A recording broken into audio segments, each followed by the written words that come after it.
media today. Please donate. Buy a coffee and some smokes for my man, my producer, and the owner of this network, Chuck, today by donating at Ochelli.com. Keep it alive. Keep it alive. Ochelli.com. Revelation through conversation. WallStreetWindow.com. Gold, silver, the stock market. WallStreetWindow.com. Perhaps you're invested deeply. Perhaps you're not in deep enough. Maybe you're thinking about getting started. WallStreetWindow.com. Michael Swanson, the brilliant author of The War State, understood these trends professionally for many years, and now he gives you the benefit of his knowledge. WallStreetWindow.com. Go there now. Go there now. Go there now.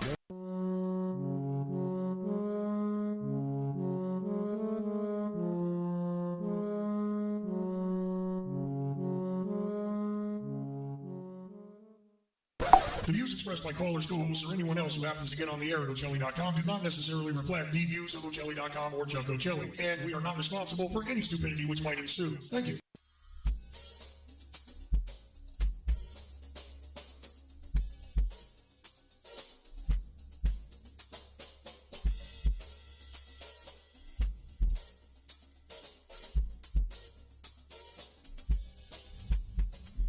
Yeah. Nuclear holocaust. You know what uranium is, right? This thing called nuclear weapons and other things. Uncle, do you remember that time when Benjamin Fulford said that an Asian secret society was going to dispatch ninjas to take down the Illuminati? Oh, that's interesting. Yeah, in the cartoon. Yeah, did that ever work out too good? No. It didn't, did it? Didn't work. But here on Ochelli.com radio network, things work out a bit better, don't they? Much better. Much better. It's clearer in understanding about the programs. The programs are much clearer. Getting live people into it. They really have a good conversation going.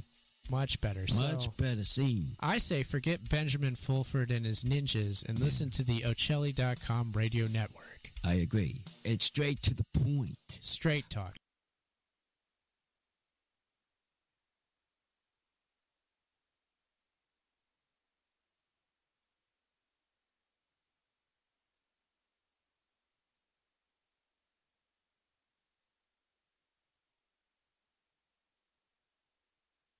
Morning. This is Emergency Broadcast. Code Red, here we are. Pick up your iPads, your cell phones, and have me and listen to Uncle the Broadcast. Watch out. If you're sitting down for this, or if you're standing up, you better get ready for this, because it's going to hit the eardrums. Uncle the Broadcast. You are listening to Uncle the Broadcast. My name is Aaron. I'm the nephew-in-law. Here with me is the star of the show, Uncle. Hello, ladies and gentlemen. 322. We are on, and we actually have a special guest tonight. We do. It's, Nigel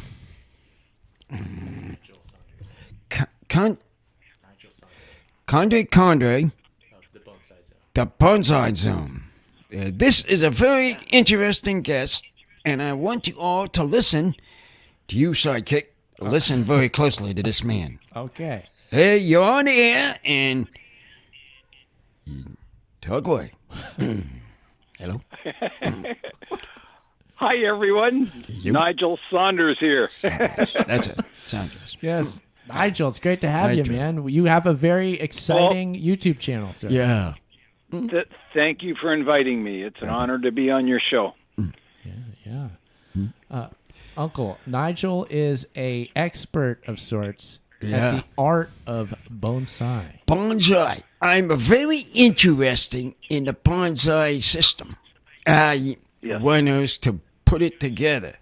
What I like to hear is how you get them to put on and try to put it together.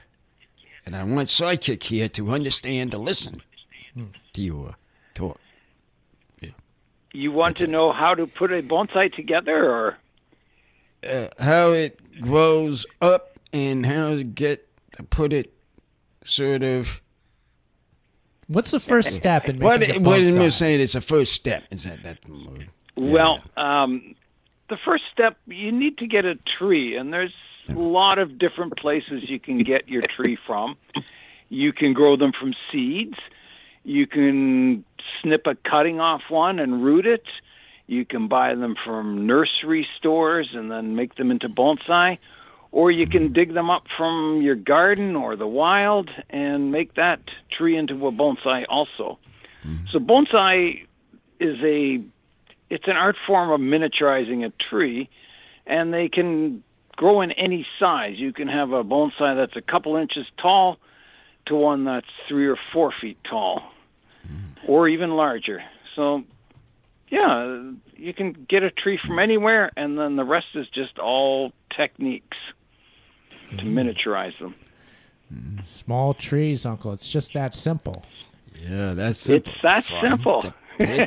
To grow them and to just watch how they grow is my seem to be like, because I sort of like those because I can stand there in Melsby and just watch it grow. That's my thinking on these bonsais, because I can. That takes the patience, is waiting for them to grow, because you don't want to be clipping them all the time. You've got to let them grow and then get healthy. And then you prune them back, and you can do it for pretty well any kind of plant. I've seen people bonsai marijuana plants. They actually do make this fantastic looking tree. Yeah, that's nice. Yeah, actually, Nigel, I first found you on YouTube because I had a fire stick succulent. And my idea was... I was like, I want to bonsai this. I want to see if anybody's done it and see what techniques they've done. So I typed that in, fire stick succulent bonsai. And one of your videos popped up. I watched it. Okay. Do you remember that one? I do. It's one of my... it was one of my most hated trees. It did not respond well to trimming, and I eventually, it eventually died, and I wasn't sad to lose it, actually, because it was very frustrating. Every time I prune it, it would, like, instead of the branch subdividing and getting better looking, it just got worse looking, and it was just a struggle. And if you leave them alone, they grow fantastic, but as soon as you start pruning them, they start reacting funny, and I never had any luck with it. And it could be the climate too. I'm up here in Canada. Yes. And it's very cold, and we have very long winters, and it's not an ideal environment for growing succulents. Desert plants. I believe that's it. I think so. There you hit it right where you said. I believe so, because hit it because of the growth. You gotta grow it in the area where it grows. In the ground. The ground. We have a few of them grown in the ground here, so we're lucky. That's probably you're lucky. Yeah. Yeah, the easiest trees to grow are like your native trees to your area, because it's the ideal climate for them. But you can't have all native trees. It's nice to dabble in exotic trees from all over the world. That's what I try and do.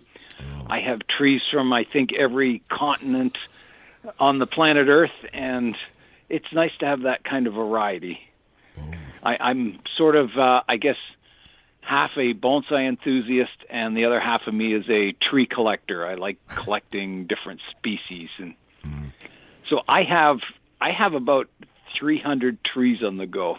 Wow. And not all of them are like, most of them are like seedlings and stuff that are 3 to 5 years old. But I have a selection of ones that I put in shows and that, and they're slowly maturing. A bonsai tends to get, with the proper care, it can get better and better every year. And there's not many things in life that do that. You think when you buy a car, it's in its best shape when you buy it off the lot, and then it slowly degrades over the years. You should get The shielded. only other thing that maybe wine increases in quality with time, or whiskey or something like that, but not many other things in life get better and better the older they get. So bonsai is one of those hobbies where, the more you work on your trees and the older your trees get, the better and better they can look. There you go. So that's what kind of keeps me fascinated with the hobby, is that every year you see the changes in your trees, and they just, sometimes you just stand back and admire them and go, wow, it's really coming a long way from when it started. That's what I do. I look at it just like you say, just like that. Yeah. And just watch it. That's half. Yeah, there's no point, growing these beautiful trees if you don't stop and admire them every now and then, is there? Yeah. No. It's a very relaxing, meditative thing. Yeah. Nigel, what is the name of your YouTube channel, Nigel? Yes. Oh, my YouTube channel is called The Bonsai Zone. And I started it in 2014, so I'm now entering my 11th year on YouTube, which is gone by in a flash. It's hard to believe I've been a YouTuber for 10 years. And it started out I was the club president of our bonsai club, and I thought people might be interested in posting videos of their trees and that, so I started a channel for the club, and no one else except me made any videos, so I decided I'd just make it my own channel. And why not? The reason I started it was there was very few channels on YouTube that showed the same tree over and over, showing its progression over the years. And I wanted to show, taking something that doesn't look that good, and then hopefully, by the time I'm really old, that you'll be able to trace this tree back from where it started to this magnificent tree in the end. So you can see all the steps I took to get the tree to where it was. And it's the designs. To get to my opinion on these trees are the designs, how they grow and how they fit in the ground and grow out of that. For example... excuse me. For the example, the movie one... with the talking about Karate Kid, Uncle. Well, yes. Yeah. It has that thing. The guy grabs a tree out of the wild. Right? Out of the wild, takes it out, puts it in the bag, gives it to him, the fellow that makes them, grows them, and that appeals to me. What do you think? Yeah, that movie has gotten a lot of people interested in bonsai. That's what got me. The Karate Kid with Mr. Miyagi. Yeah, Miyagi. Yeah. That's what pulled me to that tree. Yeah, that's what got me started. I'm supposed to say. Yeah. You know what another weird thing is that made it popular in the Northeast for a little while is that Howard Stern had some sort of bonsai sponsor early on when he was only on one radio station in New York. Who did? Oh, really? Yeah. I didn't know that. I didn't either. I can't remember which one it was. Like, the name of the sponsor eludes me right now, but like when I was, say, like 13 or so, I remember that he had a sponsor, and I'm going, what in the hell is a bonsai tree? Really? Yeah, I had no idea. And like, that was where I first got introduced to it, and then I saw, like everybody else, that Karate Kid thing, where Miyagi tries to put it on the side of the mountain, and the whole storyline. Yeah. That's how it started. Yeah, I mean, yeah. So I have a lot of trees that I grow them in my front garden when they're starting from seeds, and then like 10 years later, you dig them up and you start working on them more and more, and eventually they turn into really cool trees. And you can style them any way you want. You can have a tree that looks like it's been growing in the mountains and it's had avalanches falling on it and the wind blowing it, or you can have a very peaceful tree, like one that would grow in the middle of a field, or you can create forests and landscapes. It's you can use a lot of imagination when you shape and grow your trees and forests. It's kind of a cool hobby, I think. Truthfully, and it's something you can do until you become very, very old. Like, there's people in their 90s that are still active in the hobby, and they can take care of their trees. What we're thinking of doing in the front area, I think we're going to try to put one or two of those in the front area. Bonsai? A bonsai in the front area, not by where they're not allowed to have them. I meant back in the front area. Okay. Where I like to put some of those into that spot that you were mixing. Yeah. There's some actually. If we pull some plants out of our yard, there's a couple that have been growing that have a nice thick base that I could actually turn into a bonsai by pulling them out of the landscape. Yeah. Well, if you, I'm kind of excited about that idea, Nigel. To do that, and just to have them to sit there, we can build it up, and you just put one or two there, or set it up there like that. That way, because I'm sitting in the front lot, and I could watch these trees, and that'd be a surprise for me to just watch it. Yeah. I know. What state are you guys in? We're in Southern California. Southern California. So okay.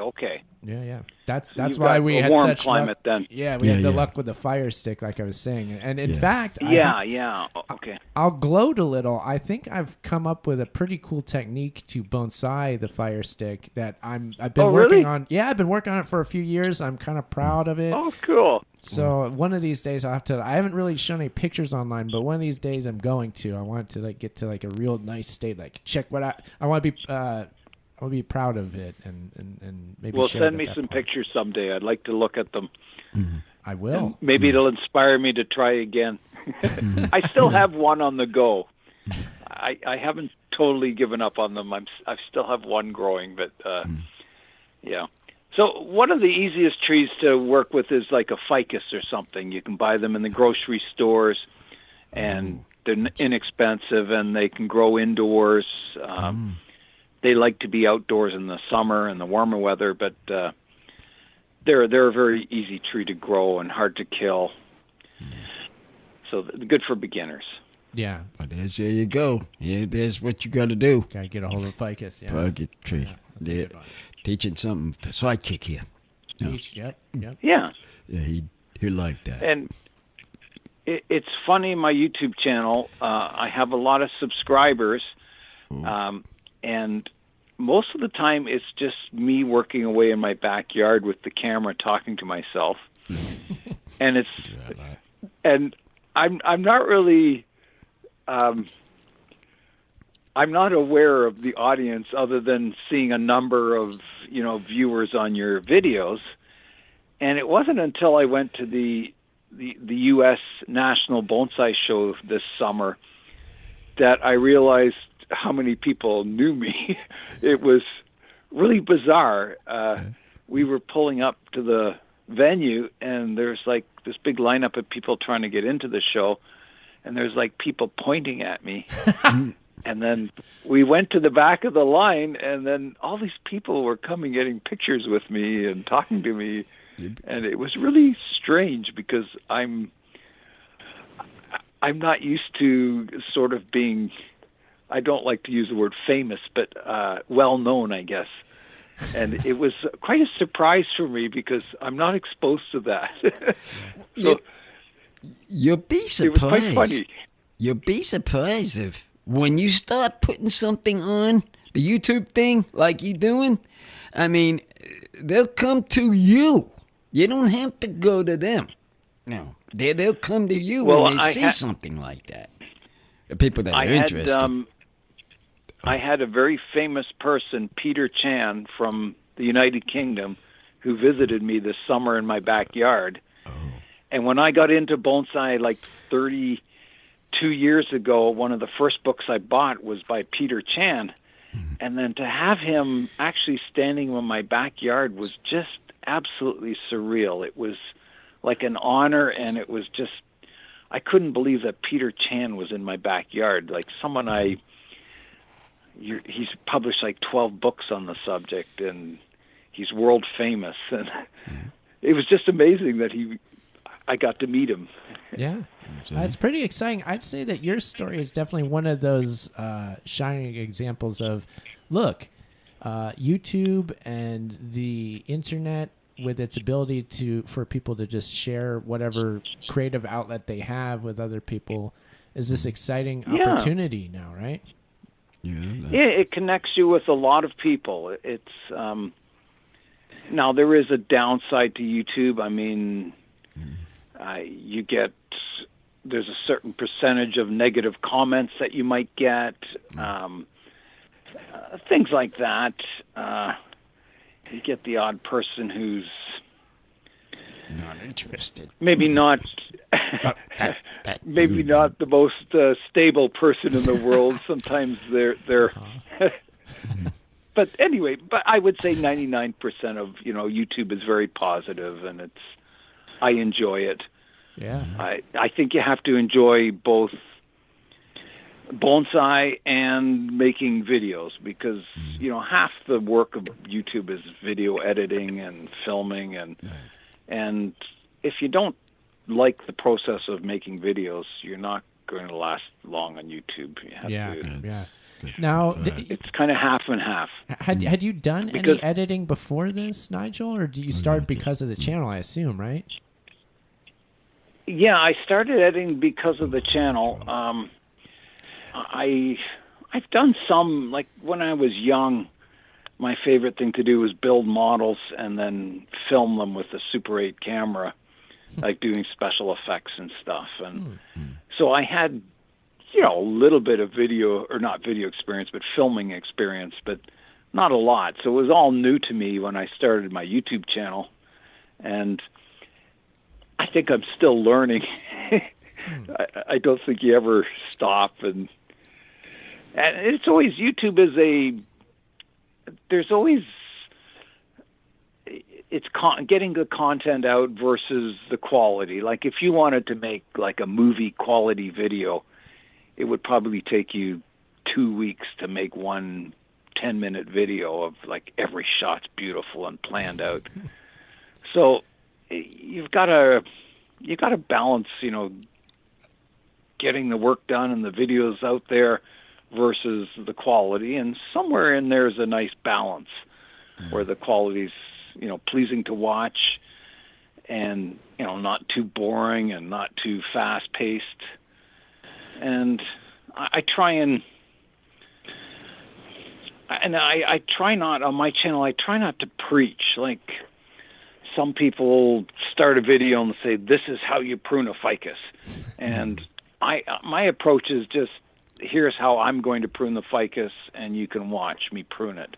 And if I have any useful tips, I'll include them. But I'm not the authority on pruning a ficus. I don't try and be the person who has all the answers, because I'm learning too. Even after 30 years, I'm still learning the bonsai, and so that's my approach. And I always try all my trees, I try and show pictures of the same species of tree in nature or in parks or wherever. And I try and make my bonsai representative of that species of tree. So I want my maple trees looking like maple trees in nature, and I want my pine trees to look like pine trees in nature. And, so I try and show photos of the tree in its natural setting, and then showing what my goal is for my little miniature version of that tree. Got it. Now, I know with the editing thing, do you with video editing, and even maybe with YouTube in the particulars of YouTube, do you see any parallels between that and the process that is bonsai, like making a bonsai tree? Is there any similarities to like the process of editing or maybe engaging with the audience or anything like that? Yeah, it's always a balance. Like some people say this video is too long, and then the next person will say, "Oh, it's too short." You get some people who like the long form content, and then you get other people who want to watch like a 3-minute video on the before and after. They don't care about what you're doing. And somewhere in there, again, there's a balance. So I make some videos longer and more detailed, and some videos are shorter. And I don't necessarily do it for the audience. It's for my sanity. That I hate doing the same thing over and over. And I think most people do. It gets repetitious. So you start to look for, well, how can I make this video in a new way? I want to get different camera angles, or I want to get out in nature and show the trees, me walking around them, or something like that. You know, I hate to get into a formula where you're doing the same thing over and over, because it would drive you crazy. It just becomes like a job then, and I would hate to do that. I've never thought of YouTube as a job, and you know, if it starts to become feeling like a job, then you just take some time off, and after about 3 or 4 days, you realize that this urge to make a video starts building up in you, and it just, I don't know what it is, but it's like photographers, they have to go out and photograph things, and you know, maybe you guys, there's this something in you that says, let's go talk to someone and find out what they're like, and it's something that's just part of your nature, I guess, is that I just feel like, maybe it's because I've been doing YouTube for so long, it's become like a part of my lifestyle.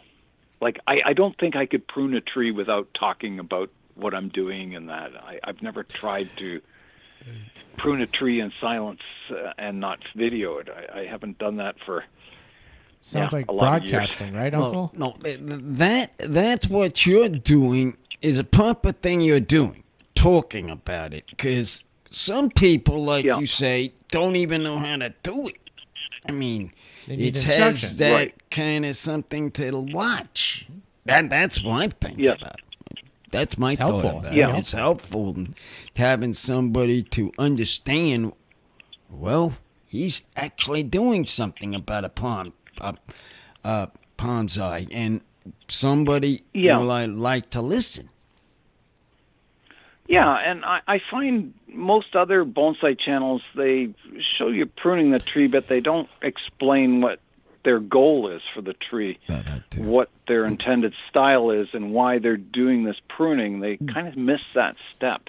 They kind of just show you pruning the tree, and they don't explain, you know, why they're pruning that branch off, or why they're shaping it like this. And I think that's important, is to have goals in mind when you're growing your trees. Yeah. I mean, that's so much of bonsai is like that internal dialogue you're having with yourself. And again, that meditation and that reflection. And you're just kind of, I guess you're doing that and filming it. And I guess, that's what sets you apart, is like the more full version of what bonsai is what you're attempting to do. I think so. Like, there's two different kind of people in bonsai. One that look at bonsai as a product, like to get an end product, and then there's the other type of person who enjoys the process of growing your tree. And I enjoy the process of bonsai. That's why I have seedlings and I grow everything kind of from scratch, because I enjoy that process, watching something go from something insignificant to eventually a mature tree. And I don't think of it as, you know, my goal is to get the tree to look like this in 10 years or anything like that. I try and do what's best for the quality of the tree, and just enjoy every day working on your trees and stuff. And if in the end you get a really cool looking tree, that's your bonus. That's just a bonus. You've got to enjoy the doing it, not just the end result. Because that's my they're never finished. They're never finished. Like you can work on a tree for 40 years, and then when you die, someone else will take it over and maybe grow it for another 40 years, and they're always changing. It's like a painting that you never finish. It's something you work on your whole life, and it is a piece of it's a piece of art, but it's also a life form. You have to remember that. That too. Yeah. And it's a growing life form. It's like you can't. The trees never stay the same. Like even if you grow what you think is like the perfect tree, it's not going to stay the perfect tree. It's going to go out of shape and out of proportion, and so you have to trim it's always a challenge. Yeah, you gotta trim them. I agree that you have to trim them to get them how you want them. Yeah, you saw that video of Nigel doing that, of the trimming. He was doing all the pruning, right, Uncle? That was a cool video, right? Yeah, that was a nice video. I've been there watching you, just trimming it away, and that. Yeah, you trim the roots and the top of the tree, and you're always looking at the style, and you have to do it at the right time and when the tree's healthy and growing, and there's a lot of factors. I tell people, the first 5 years of bonsai, you're not really training the trees, you're training yourself to take care of the trees, because there's a steep learning curve when you first get into it. You're going to probably kill a lot of trees at first because you're just not aware of what kind of care they take and what it takes to keep them alive and healthy. That's exactly my point. It's tough, yeah. Especially it's not a completely unnatural thing you're doing, but you're definitely, where a tree in nature is growing in the ground, where it has this unlimited amount of, relatively unlimited amount of dirt underneath it. Isn't the definition of bonsai something like planting in a shallow pot? Is that the definition? Am I right? Yeah, it's basically a tray planting. It doesn't specify what kind of plant. It doesn't specify what the tray looks like. It's a very general term, and it's a Japanese term. I think the Chinese word is pensai, which means the same thing. And so it originated in China, and then the Japanese adopted it, and they kind of developed their own style, and the Chinese have their own style, and now it's spreading all over the world. And I'm hoping that, we get a style in North America, which I think is developing. You get North American trees, North American potters, and you get, displays in that when they're at shows. Like when I went to the U.S. National Bonsai Show, you see displays in that you wouldn't see in Japan, but were very interesting and very North American,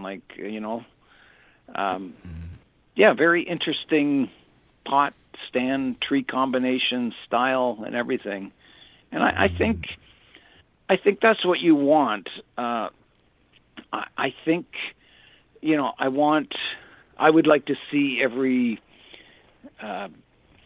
region of the world have their own kind of bonsai style. Like I know in Australia they have sort of a style of tree that they like, and in Africa, South Africa, they have a certain style that they develop. And it's like, you don't, if you go to a mall, you don't want every mall to have the exact same stores in it. You want to see variety.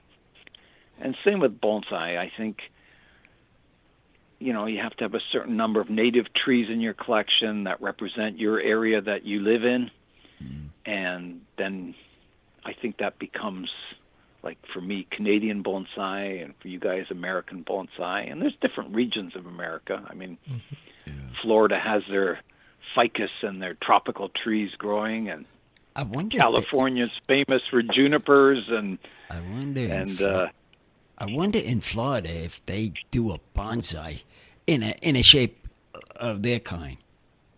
Maybe a palm. I think so. I think they grow a lot of ficus there. Yeah.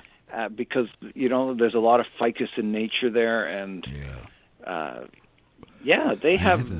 Florida is famous, world famous for their ficus bonsai. They have some of the best, trees in the world for ficus. That and like Taiwan, they're famous for ficus too, and Vietnam, all these tropical countries or areas. Yeah. But yeah. What but about... I've got a ton of variety of trees on the go, and I really enjoy all the different varieties and learning about the trees and looking them up to see what they look like in nature, and then trying to grow them. No, it's fun. I love growing plants just generally, but I've only recently started doing the bonsai thing at all. But it's definitely cool. I enjoy it.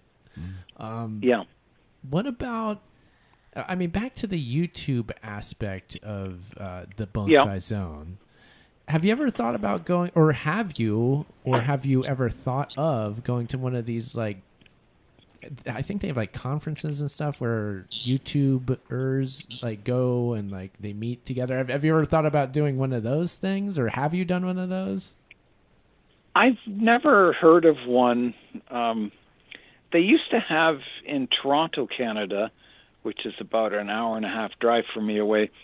They used to have one of those YouTube studios where anyone could go in and use their studio to make a video. But they closed that down years ago. I don't think those things, I don't know if they exist in the United States, but there's none in Canada anymore. And I haven't heard of any YouTube conferences or any get-togethers or anything like that. Yeah, no, they definitely have had them. I'm not sure if I've heard of the studio. What you're describing reminds me of like cable access, but instead of putting your material on a cable access channel, it's posted to YouTube, I suppose. Yeah, they had all these studios, and they had like all the good sound and lights, and you would just book your appointment, and then you would go down on your day and time, and you could make a video in this professional studio. I never did it, but because I do all my stuff in the greenhouse or outdoors, but that's the best place to do them. Do you go out to like the forest or somewhere out in nature to collect specimens to bonsai? Do you ever do that? Thank you. We have. I'm not a big fan of collecting from nature. Oh, you're not. Unless the trees are going to be destroyed or something anyway. Like I personally, it's not for me. Like some of these people that climb up to the top of a mountain and then they find this stunted tree and they dig it up and it could be like 400 or 500 years old. I think when a plant gets that old and it's alive, that it should just be left alone for others to appreciate if they climb the same mountain. Yeah.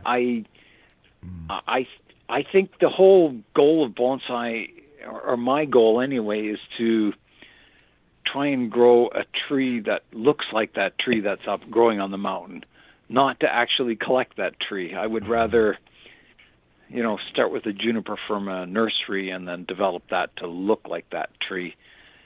But I think, there's exceptions. Like if there's a bunch of trees and it's going to be bulldozed or something, it's nice to go in and save the trees and collect them. But I don't really, it doesn't agree with me. People, like there's professional collectors who they just get permission to go on people's land and they collect all these old trees or climbing mountains and collecting them. And that's not my thing. I think the people who buy those kind of trees are, again, after the product. They want like the instant old bonsai looking tree. They're not growing that tree. And there's nothing wrong with that. There's some people who are bonsai collectors and they don't work on their own trees. They just have them in their backyard and they look at them and they have a professional come in and take care of them. And that's very common in Japan, actually, is that people have a bonsai collection in their backyard and then a professional will come in and water them and take care of them. It's almost like a gardener. But for me, like I said, the process, part of bonsai that I enjoy the most is the actual development, the day-to-day work, growing them, taking care of them, and watching them slowly get better over the years. Yeah. I'm in no hurry to get like a finished-looking bonsai that could go in a show. Yeah, no, I can relate, and I understand, Nigel. I know that. I mean, one of my favorite things to do is just go outside and just stare at plants, and sometimes, that's I love it. It's one of my favorite things. Just look and look and. I do it with the landscape because I find I look at each individual plant. I think of like what it is, but where it will be in the future and what it could be, and how if I maybe trimmed it or pruned it a certain way, or if I even moved it, or if I put another plant in with a grouping. This isn't even bonsai. This is just plants. But bonsai is the same thing. I have one like, okay, if I leave this tree in the ground for a couple of years and I pull it out, will be a good place where I can start, like doing bonsai techniques to it, this stuff like that. Like I love it. It's a lot of fun. Yeah.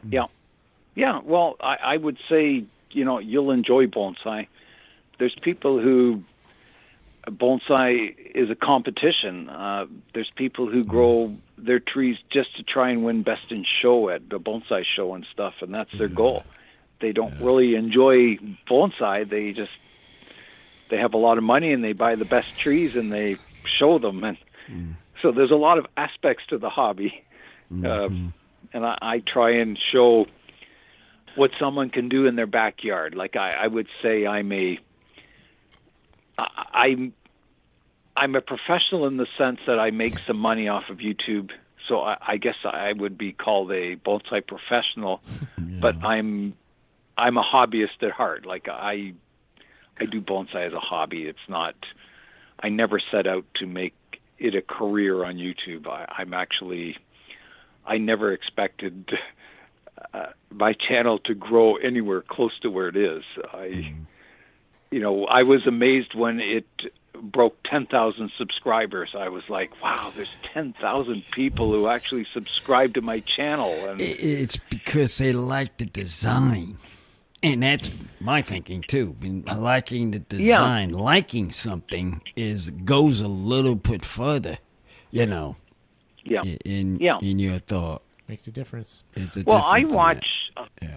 I watch all kinds of YouTube channels. I watch these model making channels where, people assemble these scale models, and I'm fascinated by that. Even though I don't do any model making anymore, I still like watching someone who's good at what they do, doing what they like doing.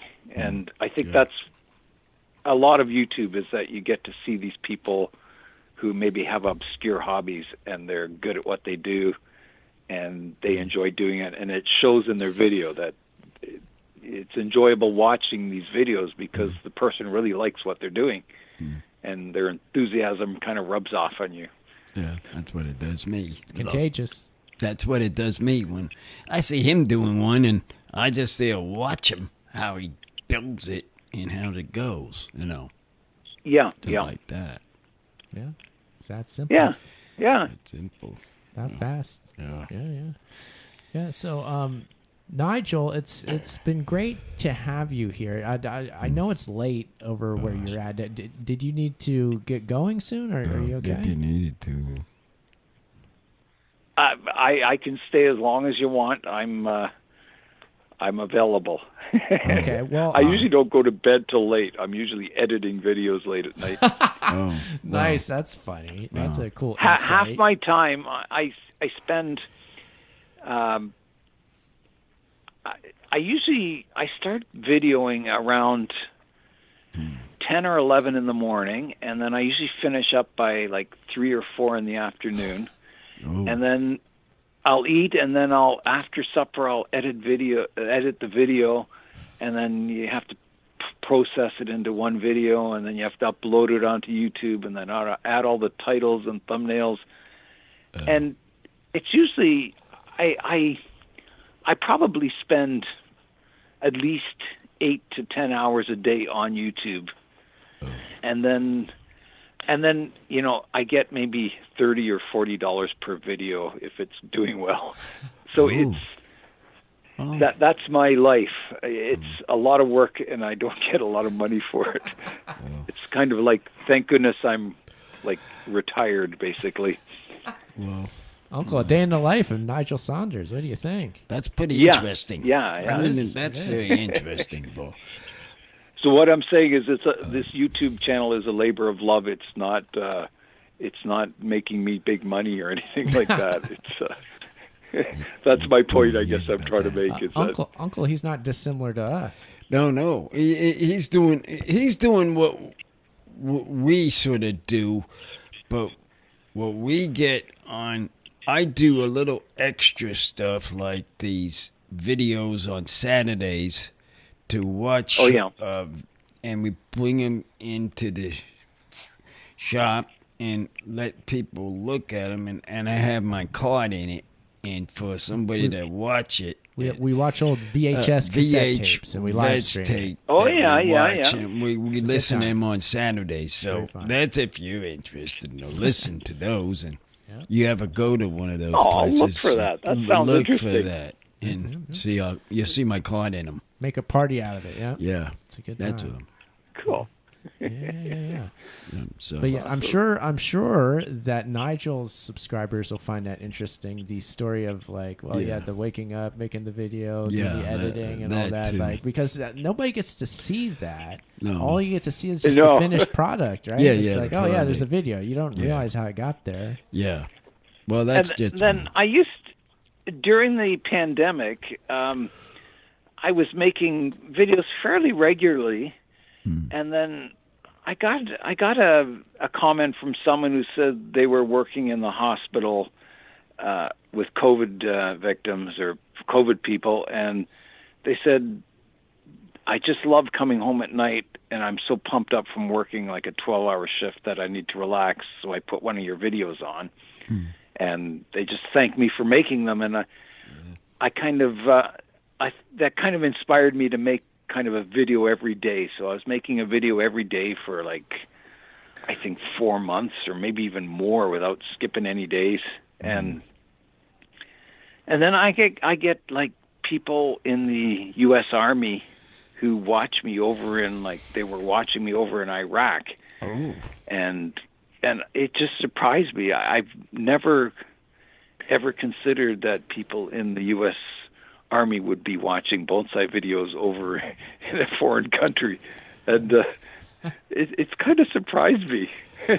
That it's really strange having a worldwide audience is very bizarre for me. Expect the unexpected, Uncle. It's the dividing relaxation of the person that likes to watch these, and that's what you do. You throw those things on, like you say, and it relaxes them. Mm-hmm. Who doesn't like that? Who doesn't like that? Almost everybody like those. Everybody wants to relax. To relax, so they just pop that on and just see that. Tune into the Bonsai Zone. Bonsai. It's that simple. And some channels on YouTube aren't relaxing. Like I've watched some that you can just tell the person's kind of jumpy and you get kind of anxious watching them. Yeah, well, that's other people are. That's the people. Other people are smooth and relaxing. You gotta pick them, sort of like you gotta pick them out. Oh, okay, who likes this and like that? There's definitely styles. There's presentation styles for making online videos, without a doubt. Wait. That's what we're getting to. That's what I'm trying to understand. Some of them definitely are fast-paced. They borrow editing techniques from, you could say sources like, MTV and things like that. They kind of were born out of that. The speed clips of rapid edits. And zooms and whooshes and stuff like that. Yeah. Things like that. Yeah. Yeah, and it can be okay to watch occasionally, but I wouldn't want to watch every video the same style like that. It's it's not the Bonsai Zone. That's not where you're gonna get from that. No, you're not gonna get like that. You have to relax to watch your kind of thing. You know what I'm wondering, Nigel? Exactly. A lot of people that have, because you have a large amount of videos on your channel. I'm looking at your channel, and I put it in the chat room at Ocelli.com. guys. So if you want to go and check it out yourselves, go ahead. And we'll put a link out there and everything for new people. But I mean, you got like 200,000 subscribers. You got huge over 1,000 videos. Sorry, go ahead. Yeah, I think last year I made 270 videos. Mm-hmm. So, not every day, but certainly a large quantity each year. Well, what so I think I have over 1,500 videos now. Yeah, I know it's well over 1,000, but the thing is that when a YouTube channel gets to that sort of point where it's got that long of a history and everything, right? Some of them turn around and put out like it's almost like a live stream that constantly reruns their old videos, right? Where it's tuning into an old school TV channel, but it's on YouTube, and it's running your old stuff, say, right? And people might not choose to run themselves. Instead of them running video to video from an algorithm, you have a stream that continues to go. Have you ever thought about doing that? Because your stuff reminds me of like why it is we keep the radio station. Because we don't have a huge amount of listeners for the online radio station, but there are some steady people that will tell me like this is like what I listen to, in the middle of the night. And it's just whatever you're rerunning and all that kind of stuff. And I rerun new stuff, and for the holidays I do special things. Outside of us, broadcasting the podcasts as we're making them, we rerun stuff. So I was just curious, and some people, it's only a small group of people are like, I depend on your radio station, So I was wondering, you thought about maybe putting your old stuff through like a continuous playlist almost that's like a 24/7 playlist where you could rotate things. You ever thought about that? I have playlists set up for each year.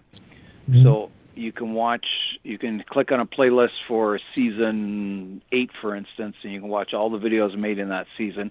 Or you can click on the playlist for each individual tree, and you can follow it from the last 10 years to wherever it is now. So I organize my channel like that. So I have a lot of playlists for each species of tree. Oh yeah. If you want to learn about certain ficus, you can watch it from when I got it to where it is now. And some of them have been on the channel for 10 years. But what I'm thinking, oldest, a thing of stuff that runs almost like a TV channel where you're not in control. Oh, I see. Like some of these channels on TV where they just play stuff nonstop, kind of.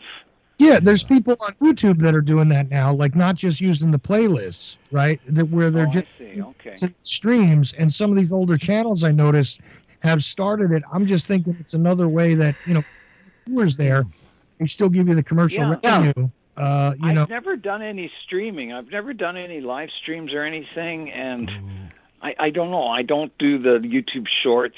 I just. So you're not using the stuff then. You're just going for the here's my videos, here's my playlists, and. Yeah. Okay. See, a lot of people ask me, why aren't I on Facebook and why aren't I on Twitter and Instagram and that, and it would drive you crazy. I can barely handle doing YouTube. It's like when I post a video, I'll get all these comments and I try and answer them, but I just can't. Get so many.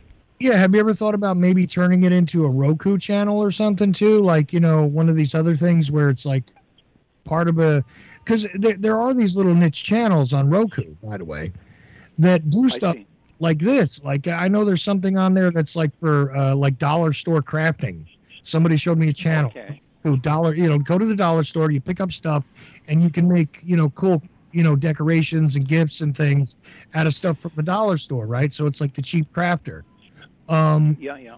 And there's literally a channel devoted to that on Roku. I didn't know about that. It's the first I've heard of it. Well, that's why I was thinking of it, is that this kind of thing would be intricate enough, interesting enough, and cool enough to be its own Roku channel, Yeah. I don't know. Just my thought. Maybe a possibility for the future. Yeah, I'm sure. I'm sure YouTube won't last forever.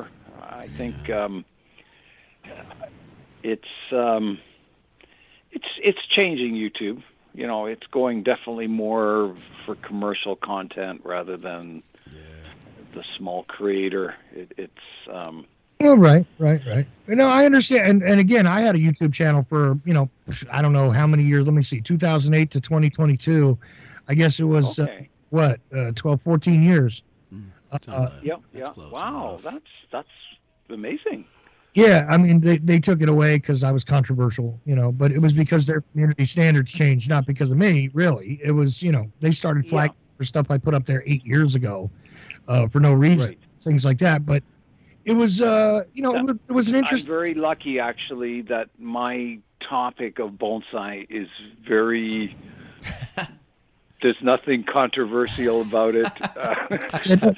It's very safe. Yeah, it's very advertiser friendly.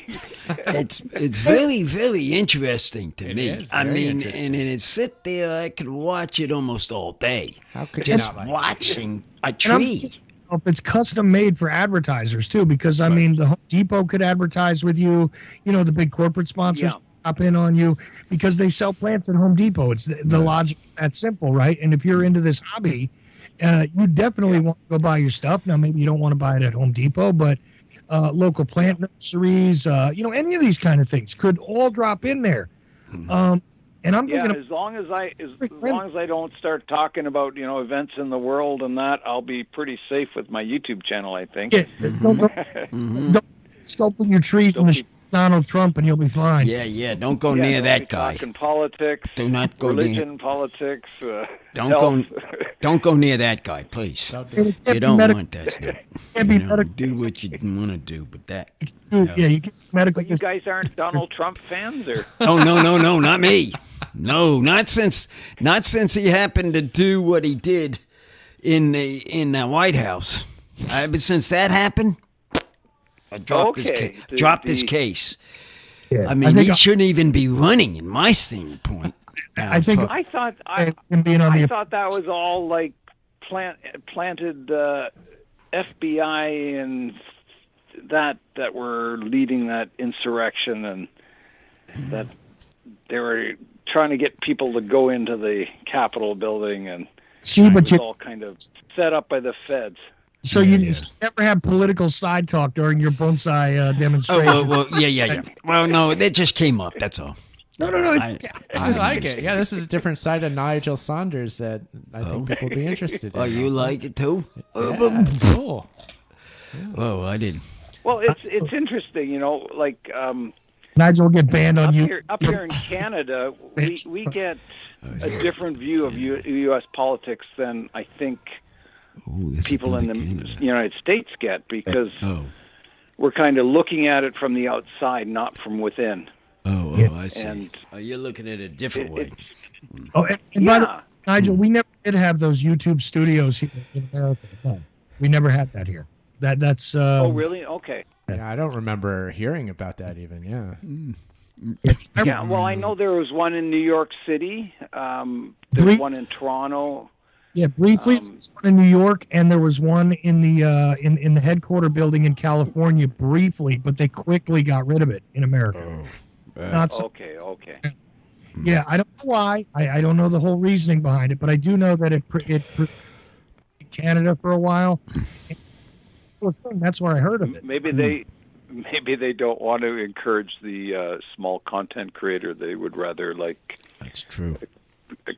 Big corporate companies starting YouTube channels like the news stations and. Well, that's started long ago enough that, quite honestly, ABC, NBC, they didn't have YouTube channels when you started.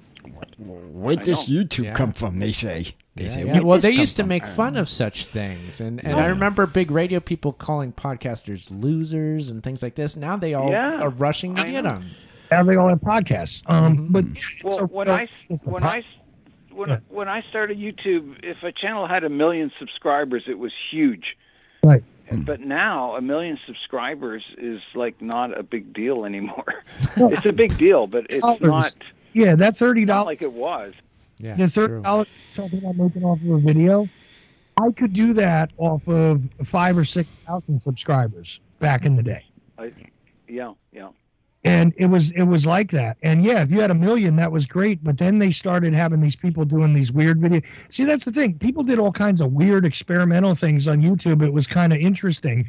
And the corporate thing wasn't involved when you got there. So, Fox News didn't have a YouTube channel. They were laughing at YouTube. The YouTube was like idiots making their own videos. Ha, ha, ha, ha. Yeah. Yeah, and that's what was interesting. It was different than television, and now it's just becoming television now. Well, a lot of it. It literally has YouTube TV now, where, hey, look, on your TV, we can combine it with your YouTube, no problem. And it's now a product as opposed to a platform that was experimental, where you got in. I mean, today, if you tried to build that channel from scratch today, you have a hard time getting the subscribers that you have. No offense to you.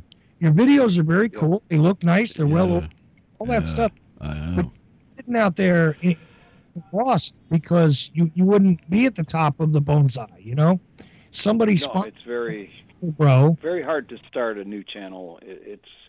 Somebody who's sponsored by like Miracle Grow or something like that would dominate your category. You'd never access those people. They never find you. Even my channel, I don't have mid-roll ads on my videos, and to the YouTube algorithm, my videos probably make less money per minute than other videos, so it wouldn't get promoted as much. Right. Because it's all about YouTube making money, and my videos don't make them a lot of money because they're long and there's no commercials in them. No, and it's just a commercial at the start and the end. So. Right. The ones that are loaded with commercials, there's lots of exchange there. They can show lots of exposures, and they'd rather show people stuff like, the kids playing with toys was a big thing for a while. Like, I'm sure you're aware of the Ryan, the kid's name is Ryan, and his whole family basically got a deal with Disney off of him just playing with these toys. And he was getting he's getting to it too now. And no, it's really interesting though, Uncle, because this guy's a snapshot of the ultimate, like, organically grown YouTube guy that used to exist. I'm serious. If he tried to start his channel, he would not be able to. People wouldn't see it. They wouldn't find it. It would be lost because he got in at a good time to do something like this. It's really interesting, and I'm showing an appreciation as I'm looking through your stuff. I'm just telling you, it's really great. I told you, Chuck, he is very good when you look at a bonsai. It's sort of what it does. I'll tell you. What it does, it relaxes the person. Right. Yeah. For like say, for example, you've had a bad day, right, Chuck? Say you had a bad day, and you want something to relax you with. This here, putting this show on for like he's done, would relax you. It relax you. That's right. Or something. Does the job. That does it. It's a good job to do. Job to do, like. That's right. Well, look, because we are at the end of the show, I just want to remind people they check out the Bonsai Zone. Again, I put the link in at the Ocelli chat room at ocelli.com. So if you go back and you roll it back, even if you're hearing this podcast later, you can always go back to the chat room, get the links if you like, and follow this. And again, I'm going to put it there. If you type in, you can go and relax. Yeah.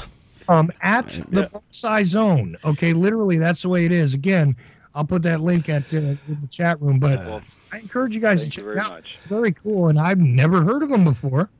Okay, so I'm not a bonsai enthusiast. Not even as much as Aaron, but it's very.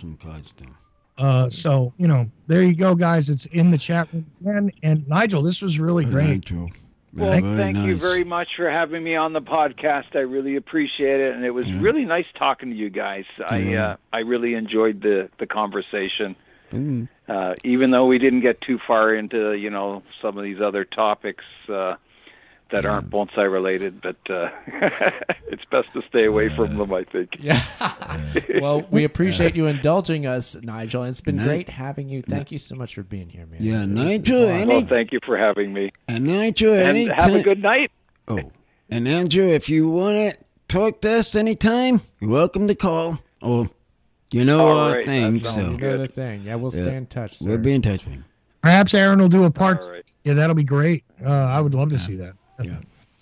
Yeah, so good night, Nigel. All right, night, have a good Nigel. night, guys. Good night. Yeah. We'll talk to you later. Yeah. Bye. Bye-bye. Okay. All right. So, Now, Uncle, there that goes our was guest, a Nigel very Saunders. Good. I liked it. The Bonsai Zone on YouTube, of I sure course. hope you learned something. We learned. How to. Oh, I enjoyed it. Yeah. I'm waiting to Cool, see them. cool podcast. Yep. Yeah, Yep. yeah, And yeah. if anybody's interested in us, Yeah. we are Uncle the Podcast. It's Yeah. at Uncle Podcast on YouTube, but also Twitter and Instagram at Uncle Podcast and That's what they can UncleThePodcast.com. get. So thank you for listening. And also, my things, like I said, on Saturdays. Yes. So if you guys ever want to listen to it, Tomorrow. this is the next one I'm going to be showing. The Stranger by Orson Welles will be watching on Mountain VHS. Range. Be there tomorrow when we watch it with us. Yeah. It'll be fun. Yeah. All right. There you go. A little Orson Welles. No drunken wine commercial or whatever it was. No frozen peas Yeah, you or can- California wines this time. Oh, no. It'll still be good. No wine, please. I enough watching them is just outrageous me to watch these things. It does. It might be this one just taped to watch, though, because you said this is going to be a long one. Yeah, it'll be a feature film, so it'll be long enough. Yeah. Long enough for a day. stick to But Uncle, bring us home. There's our show. 323 is history. Bye-bye.